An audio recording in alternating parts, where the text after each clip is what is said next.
Another writing on the wall I shall do. Will this get to my original point being made, or will it be a chaotic ramble? I'm not quite certain. I wish I could be outside of myself and talk to myself face to face and comfort myself as a doppelganger type thing. Maybe another year and I'll be on target. I'm starting to lose my sight of who I am or want to be. I gave up on life for a while as #schizos just don't exist on a reality-based existence, sadly. I'll keep going. I'll start all over again, even if the hundreds of untellable empty-hearted days and nights never stop replaying. I can barely sentence phrases or words. Even if the music playing to soothe me sounds too triggering, I will, because I already have for so long. It's who I am.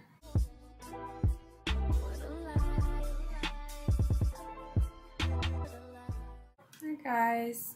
So I know the ambiance is a little different than usual than my regular videos. I hope you guys like the lighting and the vibes. You can call me Life is a Paradox if you'd like. So that post is from July 11th, 2023. That is a little glimpse into what it's like to live with schizophrenia. I'm not at all saying how schizophrenia is for every person. So before the psychosis story time, I do just go over some of the things leading up to psychosis, because psychosis is a symptom, not a disorder of what I have. So I had to go through a lot before I got to that point. And I hope you guys really enjoy this video. Thank you so much for watching. Let's really get into why I've been gone from my channel since 2018. I was hospitalized 3 times for psychosis. I was abused. I've been taken advantage of sexually as a child. I couldn't have been more than 4 years old. I was alone in my room just spinning a circle with a knife on my stomach. And it's a very strange memory to have at that time in my life, because I was having severe nightmares of the guy that was basically molesting me. And I didn't open up until I was 15, and it did not go well. And by the time I was 13, I'd say I started having more symptoms at 13. And that age, 13, is a very vulnerable point for someone as far as mental illness progression. I was in 8th grade, and nobody knew that I was having suicidal thoughts. People with schizophrenia are usually not abusers. They are on the opposite end of the abuse. So let's get into the real deal. You can see clearly I'm not some person in a straitjacket. I'm just a normal person. Whatever you define normal as, if that's even real. But I will say, during a psychotic episode or a psychosis like I had 3 times, that landed me in an inpatient hospitalization, and you're not allowed to leave because, you know, it's not safe to go through psychosis without supervision. And that's an important topic that I will be going deeper into as the story develops. So let's start with me graduating high school. So you already know my backstory before high school. I was having a lot of symptoms of schizophrenia.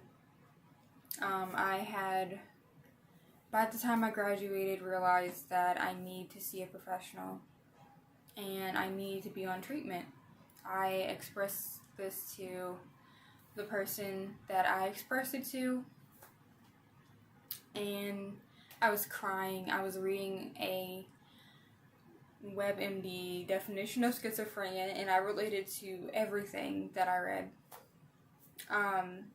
And I was finally not in denial anymore, and I was expressing, hey, can I please, get help, because this is very hard for me to live like. It's hard to live, so tangled up in your emotions and confused and dissociative. You can't live normally like that. And I somehow scrabbled by. I had a 3.0 GPA, I tried very hard to gain that GPA, and I got accepted to York, Stevenson, Bowie State. I applied to Towson, but I got accepted into the community college. I applied to those 4 colleges, and I got accepted to all of them. I planned to go to school for nursing. And this is where it gets a little bit dicey as to how I can say this without sounding like I don't particularly like a person, or I hate them, or, I was a victim. Which, in some of this story, I am a victim of the hands of not good people, not good actions, and quite frankly, just emotional, physical, and mental abuse. I was very happy, though, that I did such a huge milestone in my life with no medication, or, I went to therapy a little bit every 2 weeks. I would get called out of class. Most of the time in therapy, though, I was told that I wasn't that serious of a case because, I'm not behaving badly. The night of my graduation, no one there, nothing, no one. Yeah, so it was a really sad night after I graduated. Imagine going from feeling so accomplished to so lonely. And that was just a recurring thing that I was used to by that age. But it still hurt no matter what. I tried to tell myself, if I even tried to think of things that made me happy or just not matter in the moment, it would actually make me just feel more sad to think of happy things. It's a hierarchy of needs, and it's hard for you to feel that self-love and motivation to work towards a goal that is stemmed from any amount of effort that you have to put in, any type of self-esteem you have to have. My self-esteem was very low.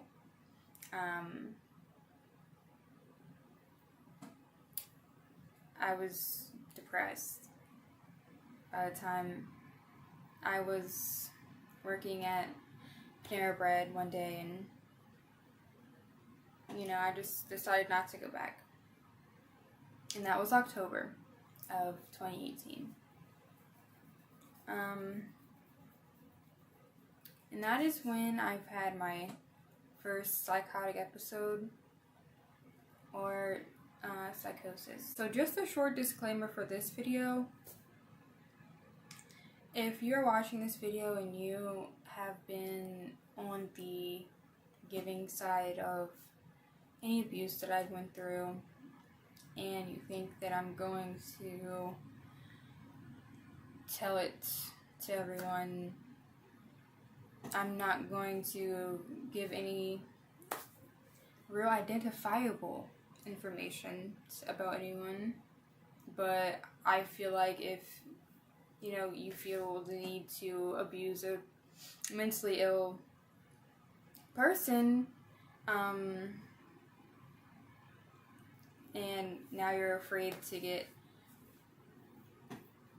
exposed for your actions, then maybe you just shouldn't have done that. I was in a low point, and I feel like I was being dragged down even lower every time that I tried to open up to anyone about my feelings, and it didn't get better until almost 6 years later.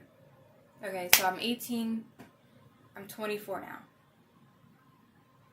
When I was 18, I reached the peak, I reached the breaking point of hiding, of masking, of coping. And I couldn't anymore. I was working, and I was in a relationship that ended during the time, and that leads to heartbreak, and that was my breaking point. Realizing that even someone that I loved at the time, and I let that breakup just really drag me down. It's funny now, but at the time, I was very down bad. So yeah, I stopped going to work. I stopped trying to hang out with people. I just completely isolated myself in my room. And I started stopping to pursue anything. I wasn't eating. I barely had emotions. I was emotionally flat all day, 24 hours a day. And after that point,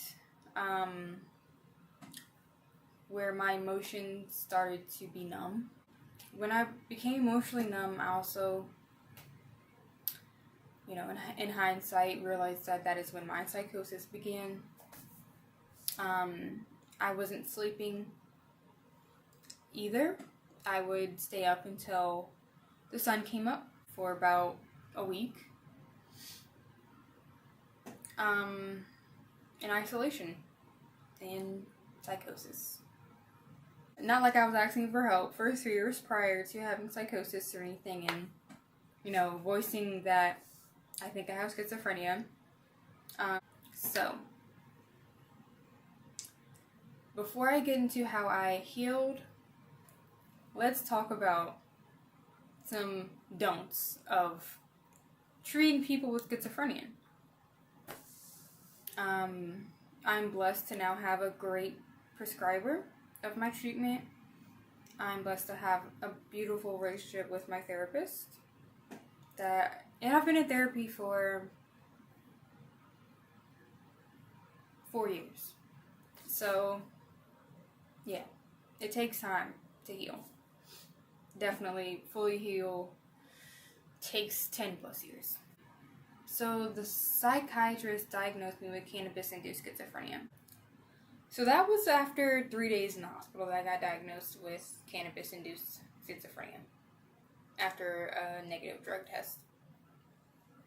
I was first diagnosed with adjustment disorder and told to be supervised 24/7 because of changes in my life. And then I was diagnosed with an eating disorder. I was already previously skinny, but I got very thin. I was maybe 80 pounds when I was hospitalized first. And it wasn't because I wanted to be skinny. It was because I was in a psychosis episode. And I didn't know what I was doing. Yeah. So that was a very different hospitalization, my first one. The symptoms were pretty bad that time.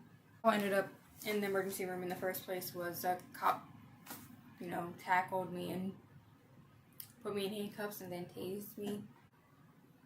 Whenever I came back to reality, I was walking to a police car in handcuffs, just still in psychosis, and it was pretty scary for me.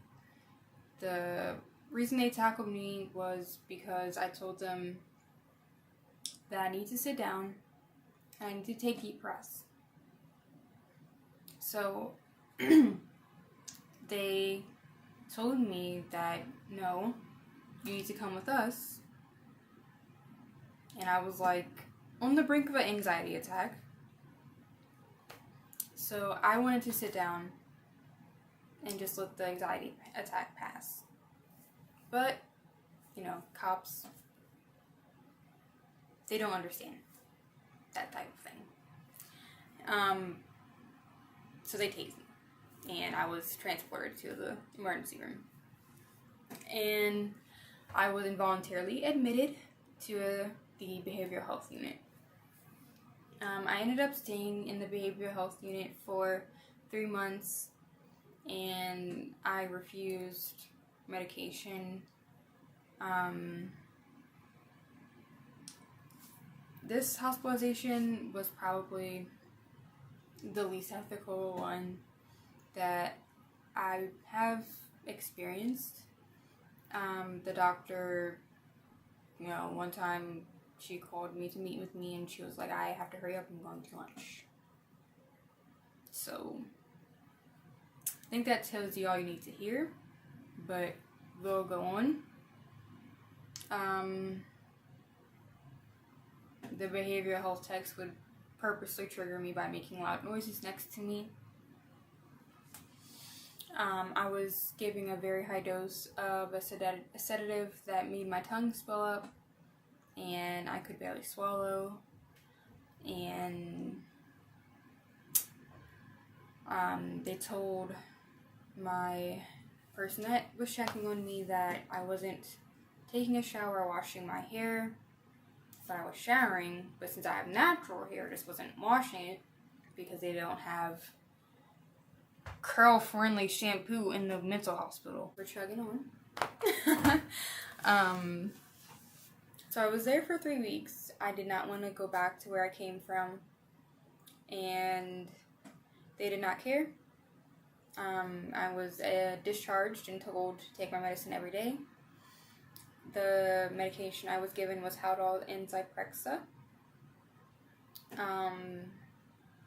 The side effects of Haldol and Zyprexa combined are absolutely life-wrecking. You cannot function on Haldol and Zyprexa together. So I failed my first nursing semester in 2019 when I tried to go back to school. In 2019, I also started uploading on my first channel that is still up, Life is a Paradox. That is after I had passed my first semester of college, the fall semester of 2019, because I had found a better doctor that didn't prescribe me a lot of bullshit, to be frank. But eventually I stopped taking my medicine because I felt better, and I was also very stressed. Life circumstances were not ideal for someone with schizophrenia. I was very much gaslit. I was accused of not taking my medicine a lot and acting like not myself, or I'm twitching, or why are you doing that, or and simply like mocked as a person and taken for a joke. But I was still pursuing something until I reached a breaking point again in 2019. Let's get into the second hospitalization. The second hospitalization, I was far because I did not want to be in the same hospital that I went to my first hospitalization. Okay, so I told the original doctor that was going to prescribe my treatment, I'm spiritual and this hospital is not going to work for me because I need to go somewhere where religion is and hopefully better people. to really internalize such a scary feeling of such lack of boundaries being enforced on you by your own chemical imbalances is a lot to comprehend. So, a lot of people don't understand the thing about dissociation is it messes with your memory, it messes with your cognitive ability to connect to reality. So you live in a whole nother reality in psychosis. Whatever your mind makes up, that is what's happening. So after I had passed my first semester of college and I passed my second semester of college, you can imagine college is not easy. It's a lot of new things, and someone with schizophrenia does have trouble adjusting to change. So, a lot of change, a lot of good. Because even though I was doing good, it wasn't good enough. Before my second hospitalization, the reason I told them I was spiritual is because my first hospitalization, I was accused of being possessed by a demon. I was exorcised from a demon. And people confirmed to me that I was possessed by a demon. Me. The one going through it. I don't even know what I'm going through. I'm just possessed by a demon. So, no. Okay. I used holistic healing practices, which were meditation, stretching, yoga workouts, and chakra healing. So those are the main things that I dabbled because I also coincidentally got psychosis and it had to be the devil. But seriously, don't try to throw force religion on people rather than understanding where they're coming from. So, second hospitalization in 2019 July after my second semester of college. It was pretty good. I got a lot of friends from that hospitalization.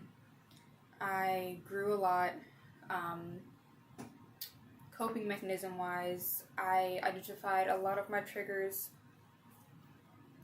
and delusions, and I could finally self-talk positively rather than believing those things and acting according to those misbeliefs.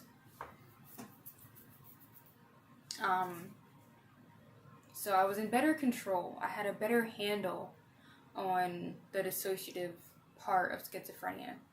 So I was released back to where I did not want to go. I had nowhere else to go. And that New Year's, I actually, in 2019 to 2020, that New Year's, I had 0 friends. Nobody would check on me. Pretty much back in a vulnerable headspace. All of that work I had done to get past the depression only came back times 3 at the end of 2020 because I was back where I started,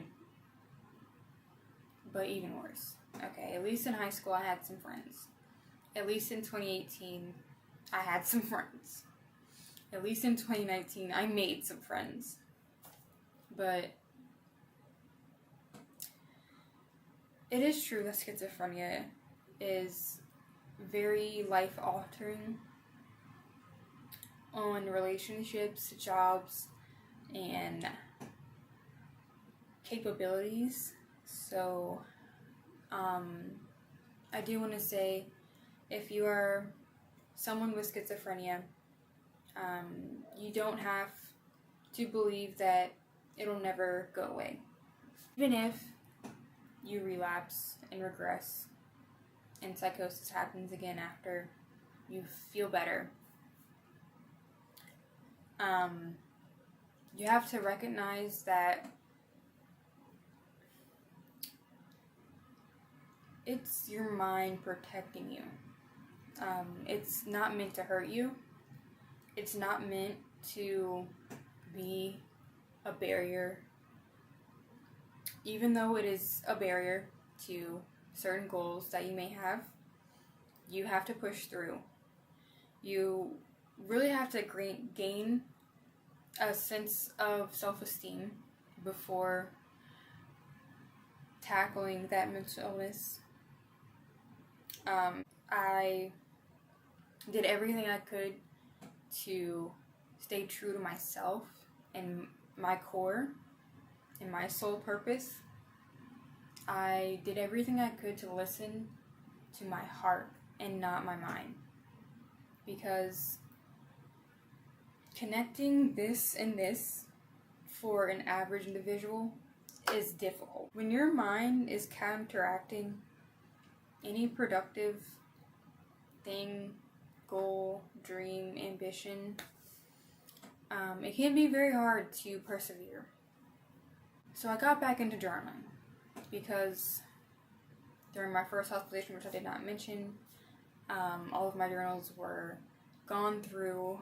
I threw away most of things just to avoid any more breaches of privacy. So I lost my entire sketchbooks that I had since I was 13, and it was a big barrier wanting to try to journal again because I was afraid to have my privacy infringed upon, no matter my efforts to explain that that is wrong. I'm allowed to feel what I feel. Like I said at the beginning of this video, it is very rare that schizophrenics are aggressive. They're not more prone to be aggressive at all than any other person. They're actually, in my opinion, a lot kinder, a lot more empathetic, and a lot more aware of emotions. And I stayed in one spot all day again, and I stopped any self-care. As you can see, that is when I stopped uploading to my first channel. My last video that I uploaded on that channel was a 50 facts about me. And you can't even tell that, anything's wrong. You can't tell anything's wrong in any of my videos on my first channel. I look pretty happy. And I was happy for the most part. I'm not a miserable person. But it was a miserable time in my life in the beginning of 2020.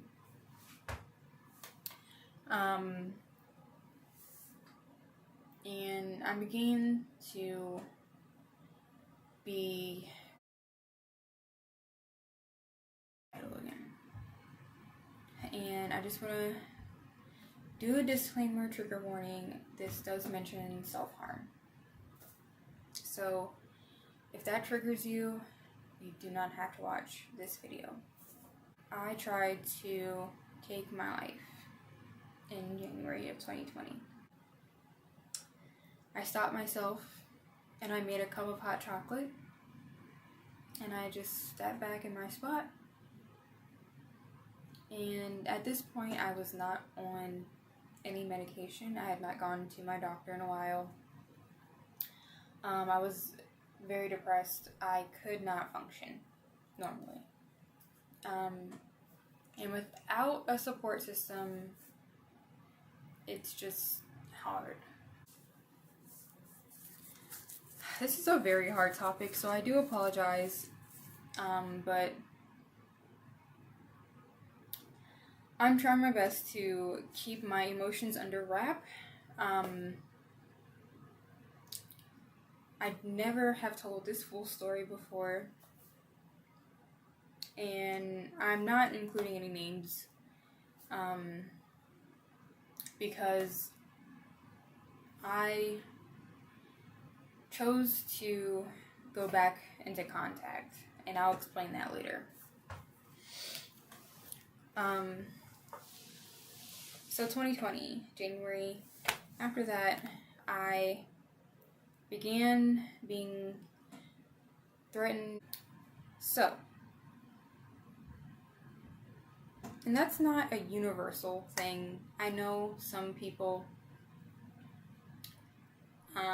are great with mental illness. My therapist was a New York African American woman that really developed my functionality before my third psychosis in 2020, before I had to move out.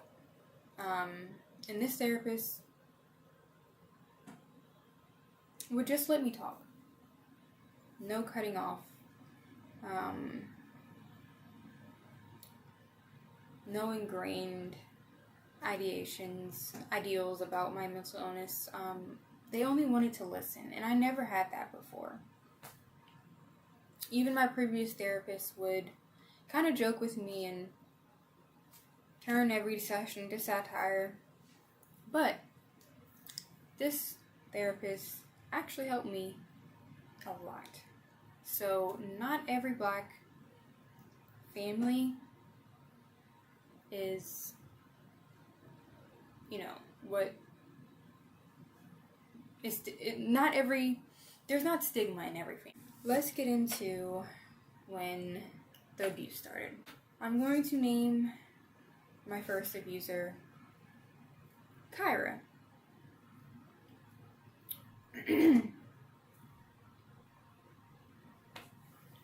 So it's normal for Kyra to count how many pills I have taken in a certain amount of time. It's normal for Kyra to isolate me and it's normal for Kyra to point out things that are triggering to anyone with schizophrenia, like, why do you sound like that? What's wrong with you? Those two phrases are just triggering to someone with a thought disorder, because most of the time we don't even know what state we're in emotionally, so it's not really an answer to that question, and I'm sure Kyra understood that, but did not care. Most of the time I was ignored by Kyra all day. No hello. Nothing. I was just neglected. I was left out of most things. I was not invited anywhere. I was left alone. And they would leave and come back, and I would be in the same spot.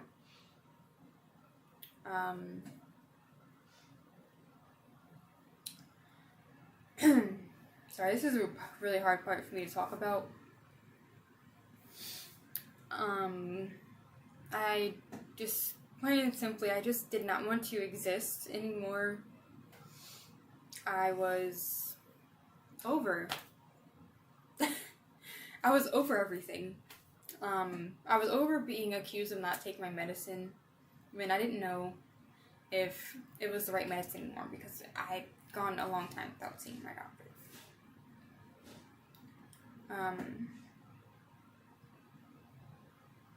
I was tired of not being cared about, and I was tired of feeling, in general, I just didn't want to feel anything. It was just not okay. I was not okay. My circumstances were not okay. I was transported back and forth from a crisis organization back home before eventually I got all my stuff and I moved somewhere else.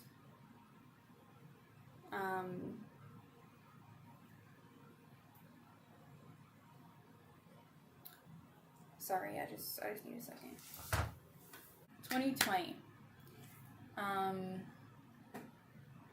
So half of 2020, after my hospitalization nearby, where I ended up moving to, I saw some terrible shit in that hospital stay, I'm not gonna lie.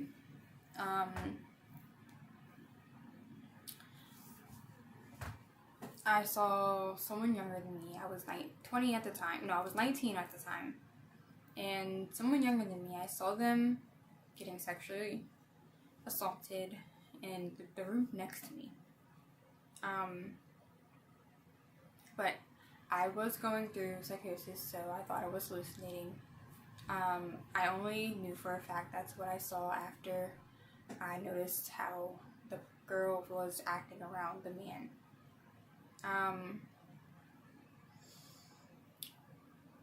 I saw a nurse groping a patient in his boxers.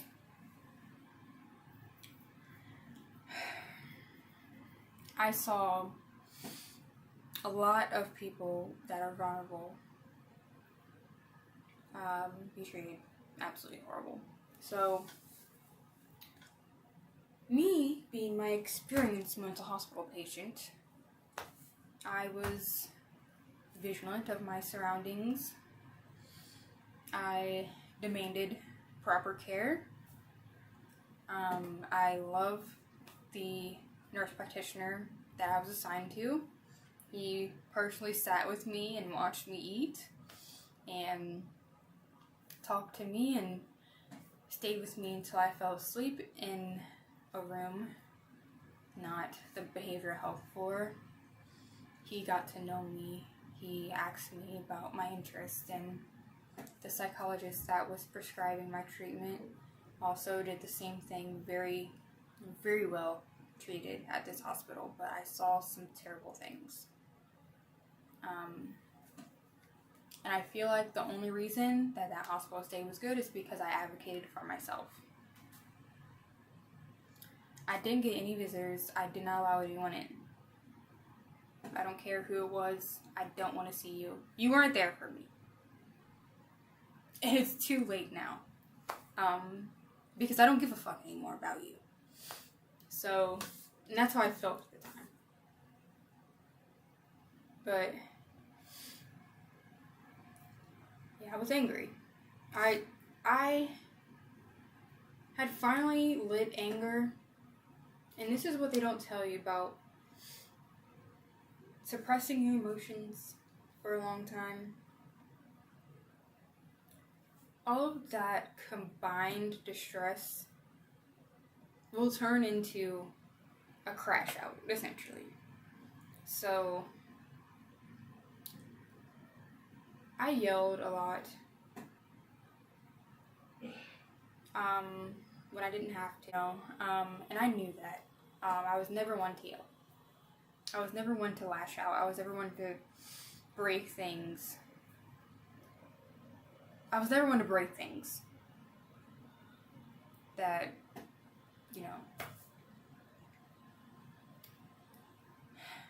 people could see. I was never one to act out in front of people.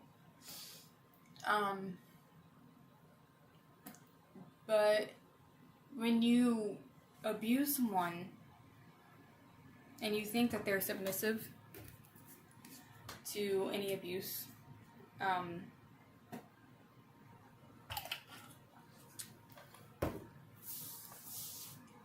you think that you have them under your thumb, just don't be surprised if one day you're on the opposite end of your abuse. You're the one receiving and not giving. Okay? I had never been angry. I was patient with anger. I met anger with patience. I met it with, what can I do? I met it with, let's compromise. Let's not feel angry. Let's do this instead. Something healthy, something productive, something that will minute the feeling of anger. But after lashing out and being transported back and forth from a crisis team and arguing and, I realized now that that was just me letting it out. It was 20 years worth of things being let out after that hospitalization for about 8 months. So it was 8 months of anger during 2020 into 2021. I stayed at the hospital, my third hospitalization, for about 2 weeks. So in March is when I began living somewhere else, other than my first initial home that, you know, I wasn't treated like a person. I was treated way better where I moved to, long story short. But, big but, I was angry while I lived there, because of what I've been through. And this time, nothing that I tried to meet anger with helped. So I was just angry, and that is a normal part of healing. If you see my bio in my last channel, the truth will set you free, but first it'll piss you off. And that is how it works.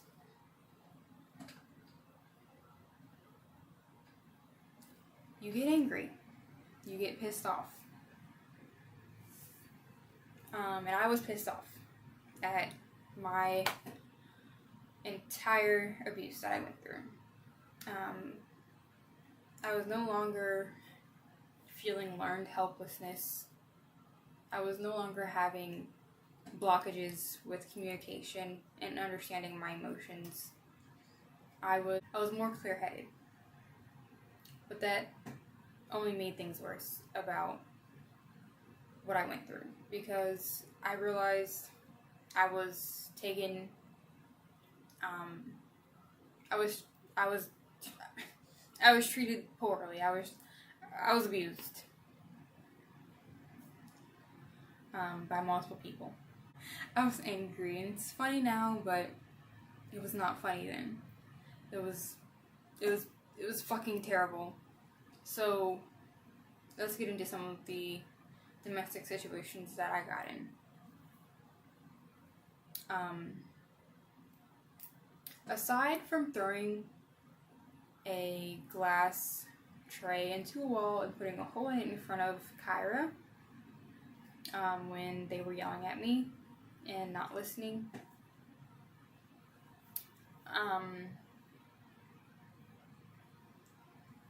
I think this was the beginning of 2021 that I actually injured myself. Let's name this person Squish. So Squish. Squish is who I lived with in 2020 to 2021. I would hear Squish talking about me, calling me crazy. I was working, I was driving, I was paying my own car insurance, I was helping with the bills at that house, so I felt pretty secure in my development as a person, and I did not like being disrespected in that manner. Of course, I never really had a conversation about Squish.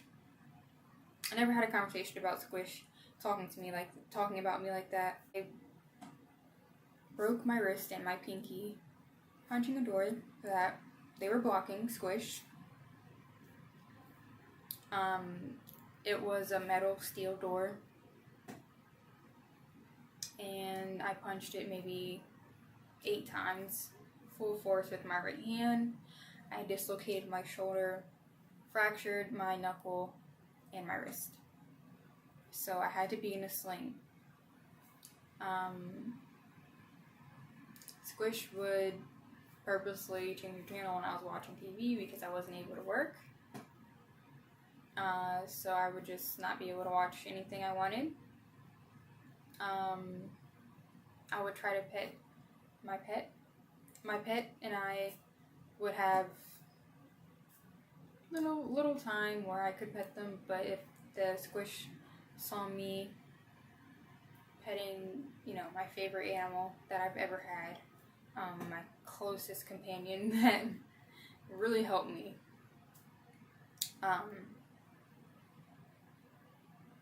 they would pick up the animal, put it somewhere I couldn't get to it, so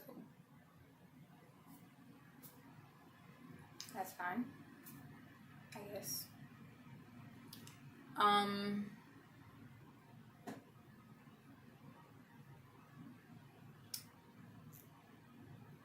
Yeah.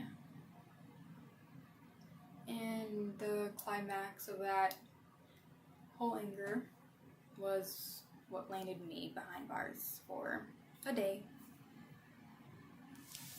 And what gave me a scar on my throat that will never heal. I'll put a picture of it that's visible.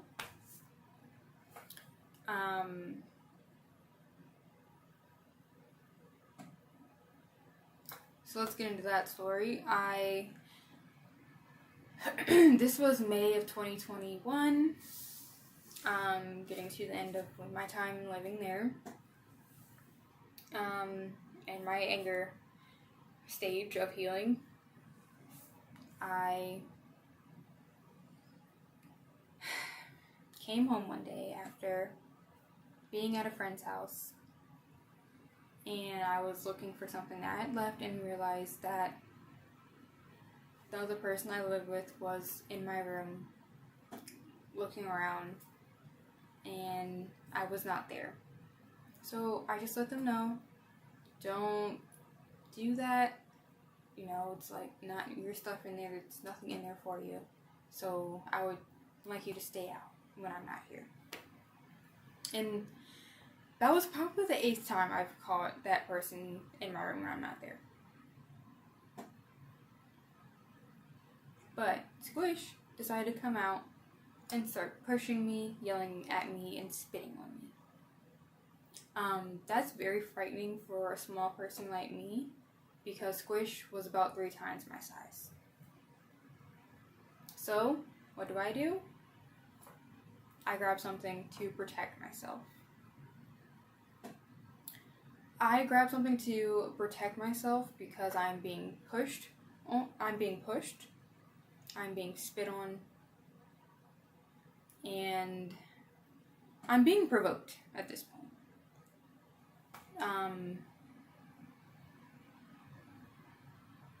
So they charge down the hallway at me, and I tell them, don't come closer.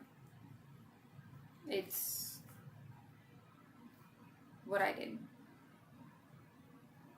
Never did I threaten them.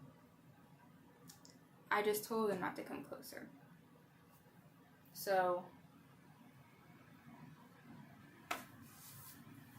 I put the knife down that I grabbed. It was a small, vegetable knife for slicing, cucumbers. Like a butter knife. But a sharp butter knife. And a knife block. I'm not sure what type of knife it was. I think it was a steak knife.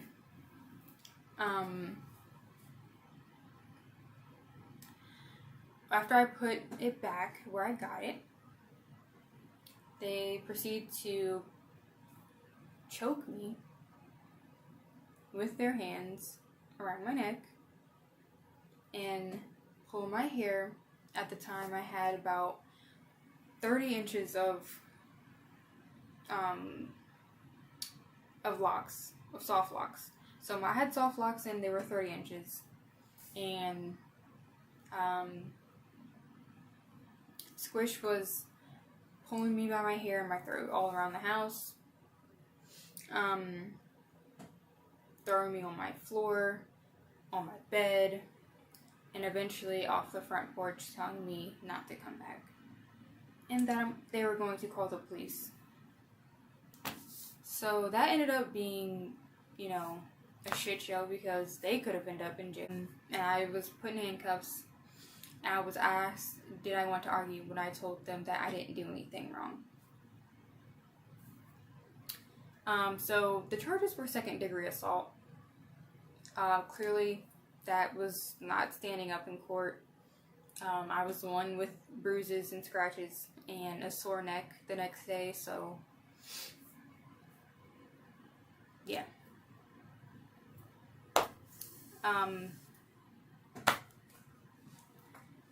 I dropped the charges on Squish because of the dynamic. And that is when I went back into depression. And that is where that Tumblr post came from. Because I lived there for 2 years. Until, yeah.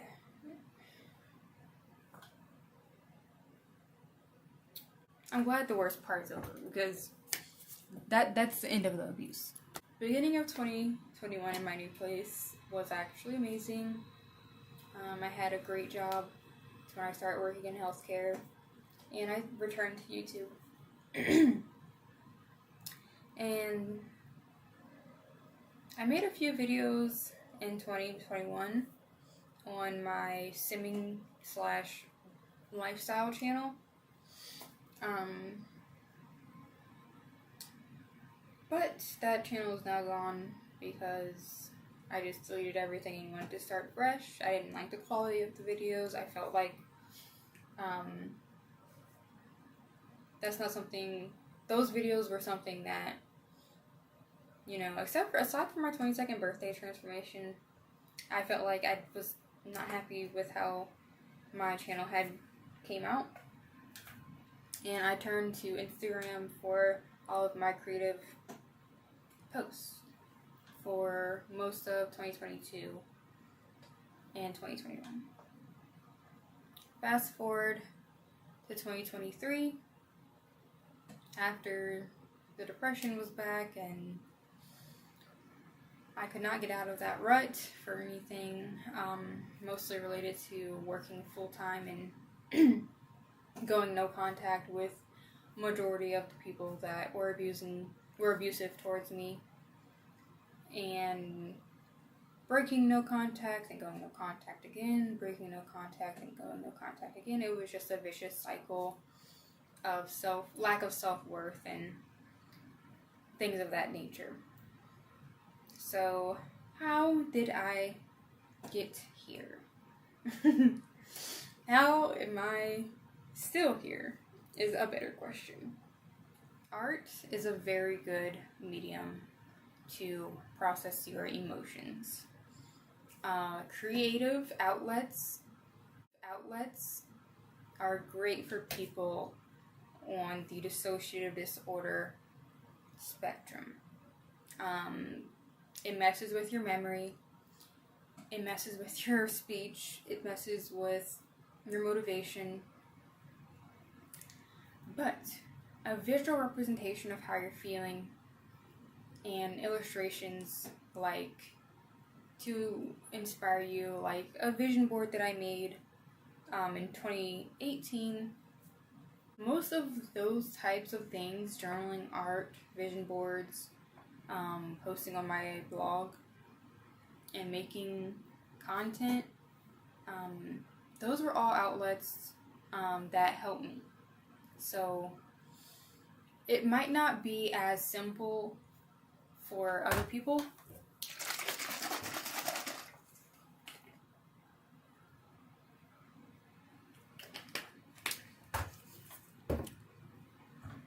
but even to this day, I still get out my Crayola markers and I color. I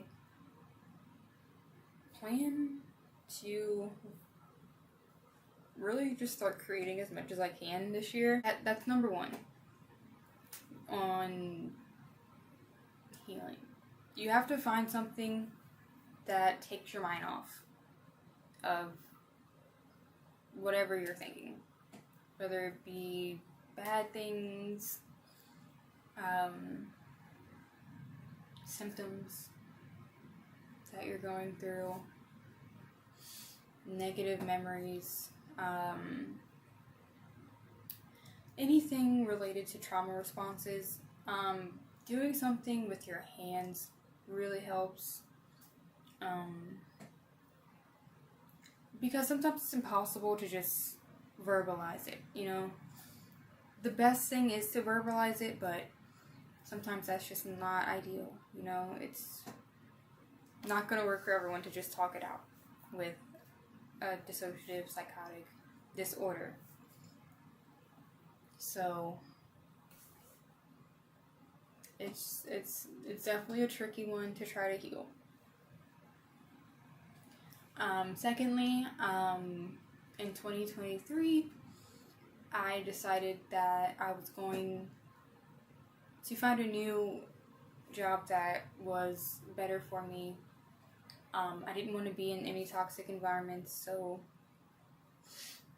I got out of every single toxic environment that triggered me.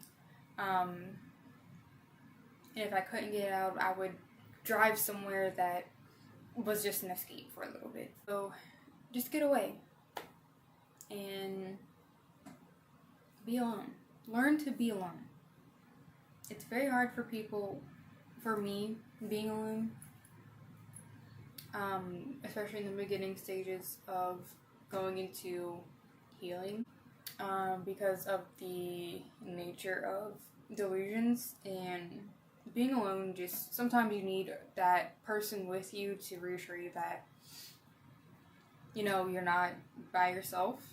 And that's why when I lived with Kyra,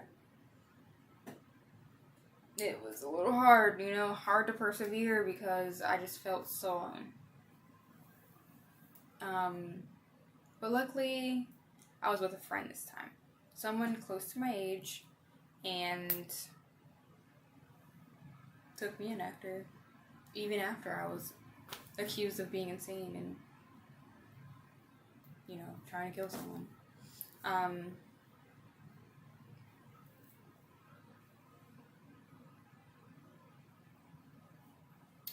Yeah.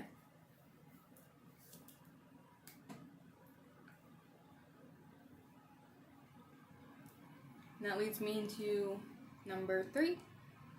You have to have a support system. Have to have a support system. I don't care if it's in person. I don't care if it's on Discord. I don't care if it's on VR chat, okay? Have a support system. People that will cheer for you, root for you, encourage you, and be compassionate with you. Because without compassion, without any type of love in your life, it's going to drag you to a dark place. Even if it's not with a person, if you get a fish, have a companion. Okay? I got really passionate about that one.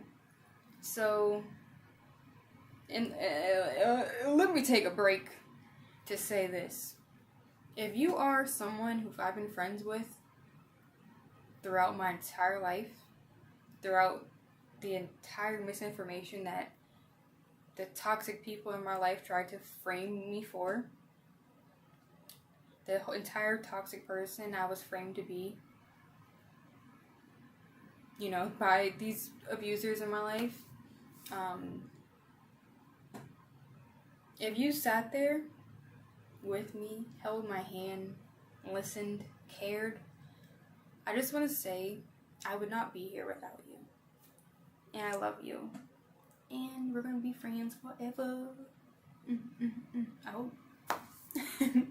So, yeah.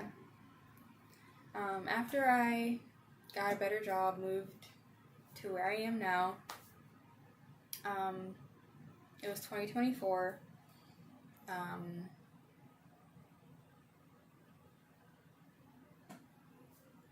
I will say January 2024 was a bad month. I was close to the edge again, did not want to be alive, and I was seeing no end, no light at the end of the tunnel.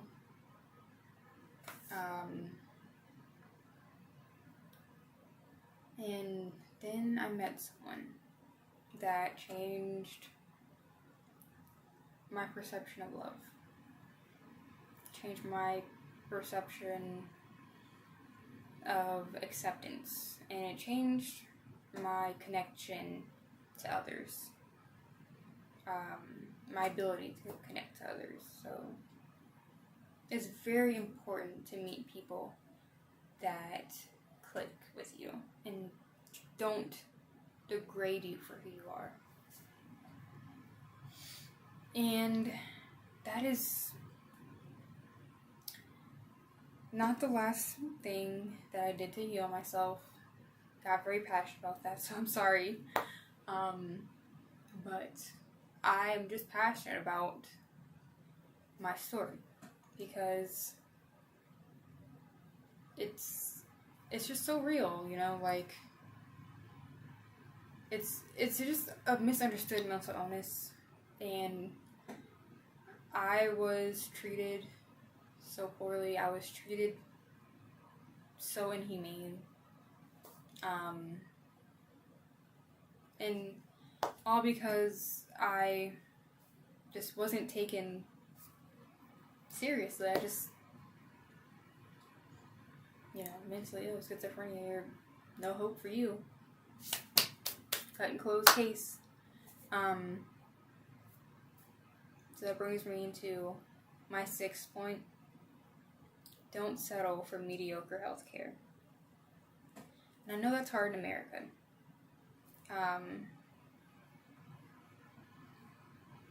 Go to as many professionals as you can that care. I'm going to cut this video soon because it's really late. I want to upload this soon.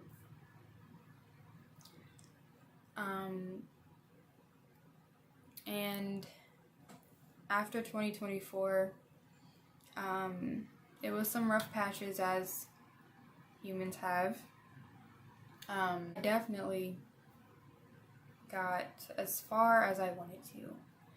There were drawbacks to going through psychosis and mental abuse for a long time. I tried to go to college 3 years in a row, and I just was not able to keep up. So keep in mind, during your healing journey, it's not linear at all. There will be hills and there will be valleys, but I think the best quote I can give you for healing and going through the ups and downs is what I learned during my spiritual research and beliefs, in growing my spiritual beliefs. Everything that you're going through is divine timing. It is not going to happen when you want it to, but when you're ready to. And that doesn't relate to God. It doesn't relate directly to God. It doesn't relate directly to the universe. That is just how consciousness works. So once you're ready for it, it will happen. So never lose hope. Just try your best to be ready to be healed, because I promise being healed is not easier than being unhealed. What changes is your conscious awareness of your abilities to feel better, to have that self-worth, to have that life purpose, and to do that soul work on yourself. It takes motivation, which I struggled with a lot for the entire time I was living at my friend's house. I was exhausted from the constant arguments the constant questioning, the constant abuse. I was exhausted, so it's kind of like taking off a shell, you know. You're just relearning the ropes of a lot of things. You have to rebuild your tolerance to emotions. You have to rebuild your communication skills. You have to rebuild your personality, and you have to rebuild your skills. So it's a lot of work, and it won't happen until you are ready. And that's a beautiful thing.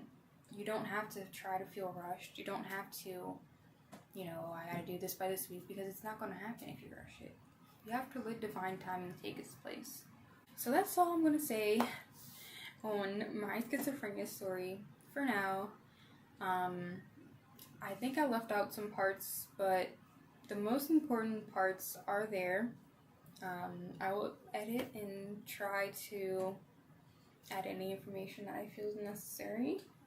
But thank you guys so much for hearing my story, and I had a lot of time to prepare for this story. And for those of you that are subscribed to my channel, again, thank you so much for joining me and showing that you fuck with me for real. Like, thank you. And liking my videos, thank you. And commenting, thank you. You guys are awesome.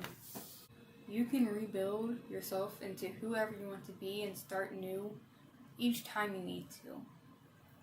The end is literally chosen by you. I don't have a semicolon tattoo or anything, but I am gonna insert a video of the tattoo I got to kind of memorialize my journey.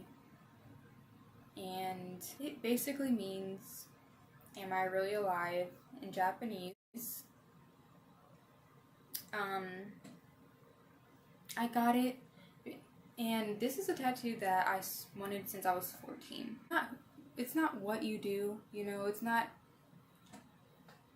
a feeling that keeps you alive. It's not